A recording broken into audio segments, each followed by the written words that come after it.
When Barron Trump accidentally uncovers a forgotten secret in room 17, he has no idea that he has just opened the door to a conspiracy hidden for nearly a century. Old, fragile pages, a buried confession, and the dark legacy of a powerful family all are just the beginning. But the truth never sleeps, and what Barron is about to do next will change everything. The December sky hung heavy with grey clouds, the air carrying the biting cold of the northeastern winter. A black SUV slowly rolled into the campus of Wilmington University, coming to a stop in front of the old Gothic-style building of the history department. The car door opened, and Barron Trump stepped out. He pulled up the collar of his black wool coat, his sharp blue eyes scanning the surroundings. Though simply dressed in jeans and a thick jacket, his tall frame and distinct aura still turned more than a few heads among the students. Barron was no stranger to those looks. Since childhood, he had been accustomed to attention, but today was not a day for fame or lavish parties. He was here for another reason, one he did not fully understand himself. He gazed at the red brick building before him, its stained glass windows reflecting the faint light of the late afternoon. A worn brass plaque beside the main entrance read, Department of History and Cultural Studies, established 1876. Taking a deep breath, Barron ascended the stone steps, pushed open the heavy wooden door, and stepped inside. Professor Richard Callahan sat behind a massive oak desk, bathed in the dim glow of an antique desk lamp. He was a man in his early 60s, with greying hair and deep brown eyes filled with thought. Though accustomed to handling historical documents that spanned centuries, today his expression held a hint of tension and barely concealed excitement. When Barron entered, the professor looked up and offered a slight smile. "You're right on time, Barron." Barron shook his hand, feeling the warmth of a man who had spent his life studying history. "I'm curious why you invited me here," Barron said, his voice carrying a mix of intrigue and skepticism. Professor Callahan did not answer immediately. Instead, he reached for an old envelope on the desk. It was yellowed with age, its edges frayed, as if it had been forgotten in darkness for decades. "This is a letter," he said slowly. "It was found 2 weeks ago in room 17 of the old dormitory, a nearly abandoned building on campus." Barron frowned. "A letter from a dormitory?" "Not just any letter." The professor slid the envelope toward him. It was written in 1935 by an unknown student who mysteriously vanished just days after leaving it behind. No one knows who he was, no records mention his existence, but the contents of this letter. A sense of anticipation thickened the air.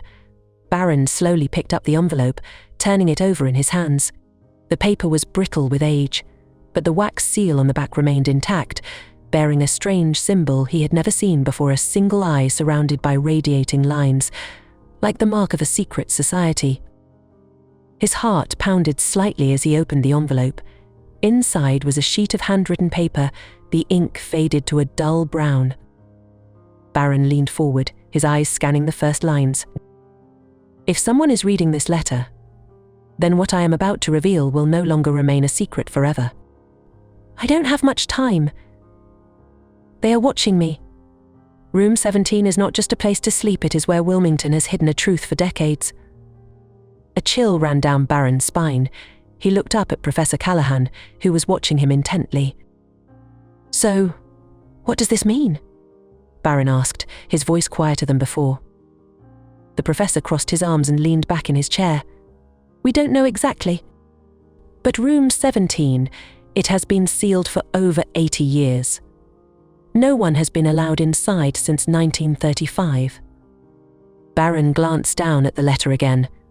Something inside him whispered that this was more than just a simple historical mystery. Something darker, something much larger, was hidden within Wilmington's ancient walls. And somehow, he had been pulled into it.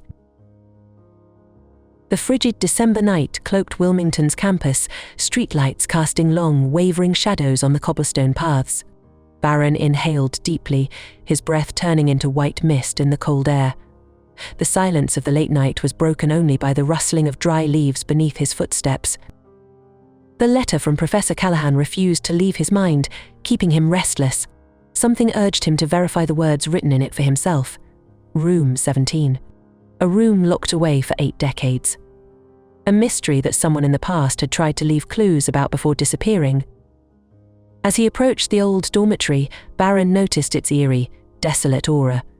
The entire building stood in darkness, its black windows like hollow, soulless eyes staring down at him. Ivy and moss crept along the red brick walls, deep cracks betraying its age. He pushed open the main door, surprised when it swung inward with a faint creak. No one locked it. Stepping inside, he immediately sensed a change in the air. A musty scent of dampness and years of dust filled his nose. The corridor was pitch dark, with only the dim glow of streetlights filtering through the grimy window panes. Room 17 was at the end of the second-floor hallway. Barron ascended the wooden staircase, careful with his steps, but the ancient steps groaned under his weight. He placed his hand on the door handle, a chill seeping through his fingertips. The door creaked open, as if it had not been touched in decades. A gust of cold air rushed out, sending shivers down his spine. The room was shrouded in darkness, with only the moonlight piercing through cracks in the old shutters. Everything inside was covered in thick dust, the remaining furniture rotting from time. His gaze swept across the walls, then halted at a corner where one brick appeared looser than the rest. An odd sense of intuition flared within Barron. He stepped closer, pressing lightly against the brick. It wobbled. His pulse quickened as he pried it free, revealing a hidden compartment within the wall. And there, covered in the dust of time, was a small wooden box. It was no larger than a book, but felt heavier than expected. Its lid bore intricate carvings, worn by age. He exhaled slowly, then opened it, holding his breath. Inside lay an old, cracked leather notebook. Beneath it, a neatly folded slip of paper. With trembling fingers, he unfolded the note and read the words. "The truth is buried where no one would think to look." Barron swallowed hard. A secret hidden for 80 years. And now he was the one who had found it. As soon as he returned to Professor Callahan's office in the History Department building, Barron placed the box on the desk. The professor looked at him curiously as he opened it, revealing the notebook and the slip of paper. "You found this in room 17?" Professor Callahan asked, his eyes gleaming with astonishment. Barron nodded. Inside a wall compartment, it had been hidden there for decades. The professor carefully opened the notebook. The pages had yellowed with age, but the handwriting remained clear. He flipped through the pages, his eyes scanning the black inked lines. "I don't know who might read these words, but if you have found this, know that I tried to warn people. Something terrible happened in 1935, a major corruption scandal that the Wilmington authorities tried to cover up, a case involving one of the most powerful families of that time." Professor Callahan frowned. "A powerful family? Who are we talking about?" Barron flipped through the pages more quickly, his eyes stopping at a crucial passage. The documents proving the corruption were not burned, nor were they destroyed. They were hidden in a place no one would think to look inside, a statue on the campus grounds. Both men froze. A statue?" Barron repeated, his eyes widening. "There are dozens of statues on campus," Professor Callahan murmured. "But if these documents still exist, they could change the entire history of Wilmington." Barron pondered for a moment.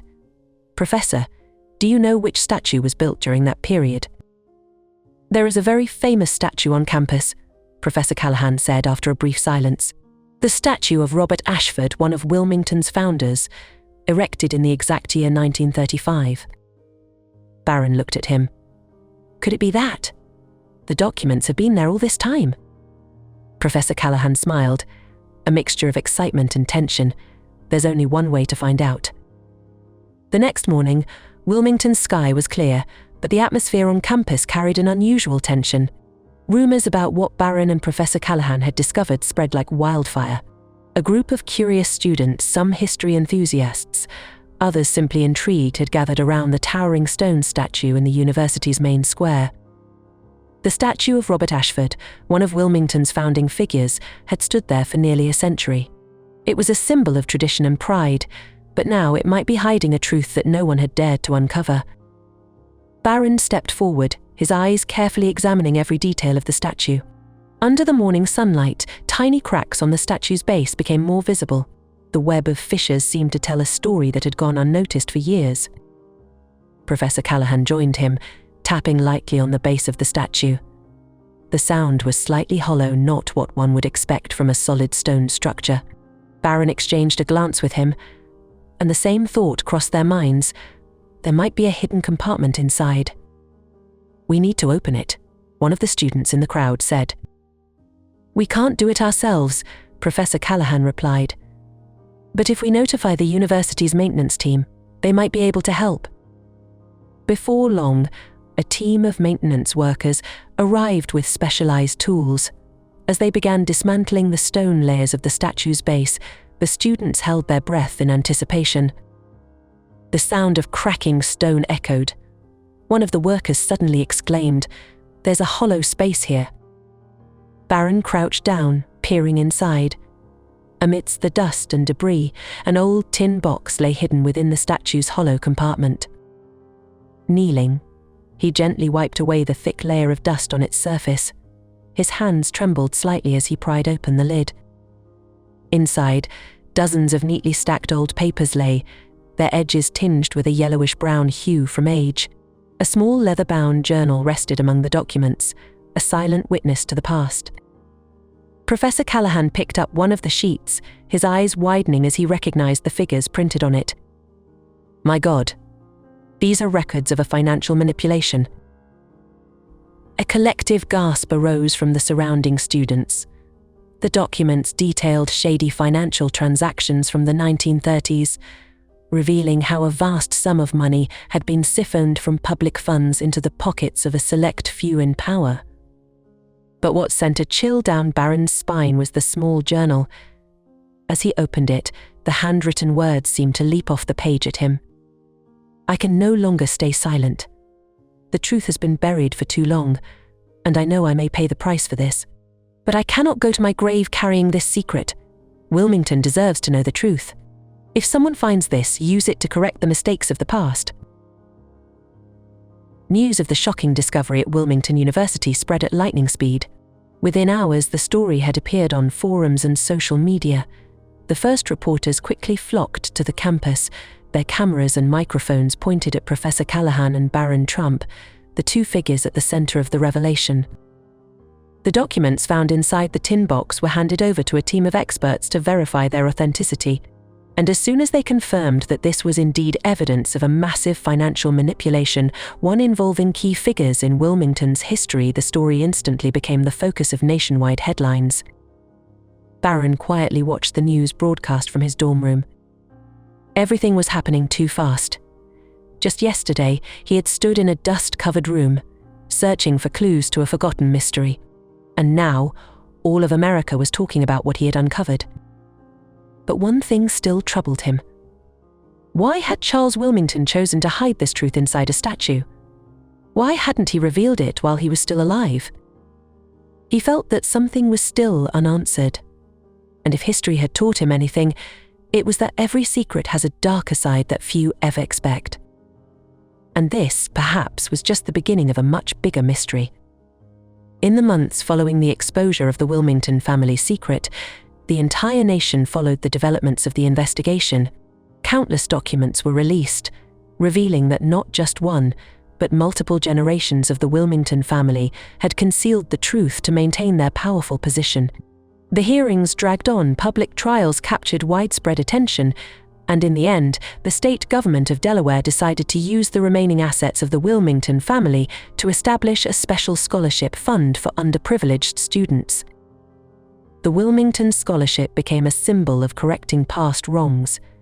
It could not undo what had happened, but it could open doors for a new generation, one that could use education to create a fairer future. Barron observed all of this from a distance. He had never sought recognition or fame for what he had uncovered. When some news outlets tried to contact him for interviews, he declined. One early spring afternoon, Barron strolled along the stone-paved path through campus, where fresh buds were beginning to sprout on the trees. Birds chirped in the branches above, the air filled with the breath of new beginnings. Suddenly, a voice called out behind him. "Barron." He turned to see a young woman with bright eyes and brown hair running toward him. It was Olivia, one of the first students to receive the Wilmington scholarship. She was slightly out of breath when she stopped in front of him, her gaze filled with gratitude. "Thank you," she said sincerely. "Without you, I would never have had the chance to continue pursuing my dreams." Barron looked at her, feeling the genuineness in her words. He knew that for Olivia and hundreds of other students, this scholarship was not just a financial opportunity, it was a symbol of hope, of a future where the mistakes of the past no longer dictated the fate of the next generation. He smiled, not out of pride but out of peace. "Justice has its way," he said. "What matters is that we never let the truth stay buried." Olivia nodded, a radiant smile appearing on her face. As Barron left the campus that day, he paused for a moment in front of the statue of Robert Ashford, the place where Aston.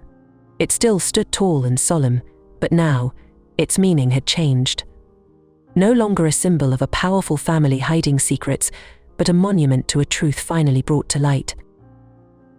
He closed his eyes for a moment, imagining the mysterious student from 1935, the one who had placed all his faith in the hope that one day, someone would uncover the truth he had left behind. And today, that hope had become reality. The lesson from this story was not just about uncovering a historical secret, but about the values of honesty, integrity, and responsibility. History can be hidden, but it can never be forgotten forever. More importantly, sometimes the small actions of one person can change an entire generation.